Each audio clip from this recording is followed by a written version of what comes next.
कठिन समय और परिस्थितियाँ। जिंदगी में परिस्थितियाँ कभी भी एक जैसी नहीं रहती।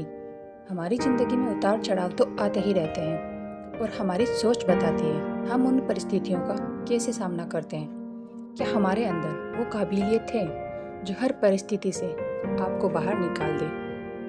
एक कहानी है, पुराने समय में एक व्यापारी ने एक अमीर साहूकार से ब्याज पर पैसे उधार लिया था। व्यापार में नुकसान हो जाने की वजह से वो साहूकार को पैसे नहीं लौटा पा रहा था। व्यापारी की एक बहुत ही सुंदर बेटी थी। साहूकार ने सोचा कि व्यापारी तो पैसा वापस नहीं लौटा पा रहा, तो क्यों ना इसकी परिस्थिति का फायदा उठाया जाए। उसने व्यापारी को एक सुझाव दिया कि अगर वो अपनी बेटी की शादी उससे कर दे तो वो व्यापारी का सारा कर्जा माफ कर देगा। व्यापारी बेचारा परेशान हो गया। उसने सारी बात अपनी बेटी को बताई। साहूकार अधेड़ उम्र का कुरूप व्यक्ति था। अब लड़की के पास दो ही रास्ते थे। पहला, शादी से मना कर दे और अपने पिता को कर्ज में ही दबा रहने दे। दूसरा, साहूकार से शादी कर ले, स्वतंत्रता से रह सके। लड़की ने साहूकार के आगे शर्त रखी कि साहूकार एक थैला लाए और उसमें दो गोलियां रखें, एक सफेद रंग की और दूसरी काले रंग की। इसके बाद लड़की आंख बंद करके कोई एक गोली निकालेगी। गोली अगर काले रंग की निकली तो वह साहूकार से शादी कर लेगी और उसके पिता का कर्ज माफ कर दिया जाएगा, और अगर गोली सफ़ेद रंग की निकली तो पिता का कर्ज माफ किया जाएगा, लेकिन लड़की शादी नहीं करेगी। साहूकार तुरंत मान गया और जल्द ही थैला लेकर आ गया। जब वो उसमें गोलियां डाल ही रहा था तो लड़की ने देखा।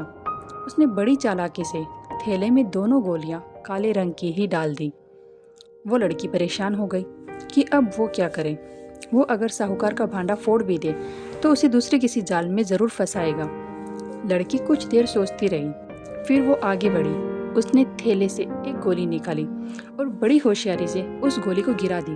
गोली गिरते ही नाले में जा गिरी। लड़की बोली, माफ़ करना, गोली मेरे हाथ से छूट गई, लेकिन कोई बात नहीं, थैले में भी दूसरी गोली भी तो है, उसे देख लेते हैं। अगर गोली काली निकली तो मैंने सफ़ेद गोली उठाई होगी, और अगर थैले में सफ़ेद गोली है तो मैंने काली गोली उठाई होगी। व्यापारी ने थैले में हाथ डाला और बोला, बेटी, इसमें काली गोली निकली, इसका मतलब तुमने सफ़ेद गोली चुनी। साहूकार बेचारा बोलता भी तो क्या, वह बोलता तो चोरी पकड़ी जाती। इस पर पिता का कर्जा माफ़ हो गया और बेटी ने अपनी ज़िंदगी भी बचा ली साहूकार से शादी करने से। दोस्तों, अक्सर हमारी ज़िंदगी में ऐसे मोड़ आते हैं जब हमें यह यकीन होने लगता है कि अब कोई रास्ता नहीं बचा है और हम बुरी तरह से फंस चुके हैं। ऐसे वक्त में अपने दिमाग को पानी की तरह रखो।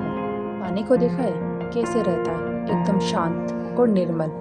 पानी हर जगह से अपना रास्ता बना लेता है। जब तक आप समस्याओं का समाधान के बारे में नहीं सोचेंगे, तब तक आप समस्याओं में ही उलझे रहोगे। अपने विचारों को खुलने दें, थोड़ा हटकर सोचें। यह सोचें कि हर समस्या का हल है तो मेरी समस्या का हल भी होगा। हमें चाहिए, परिस्थितियाँ चाहे कैसे भी हो, लेकिन हमें संयम बना के रखना चाहिए।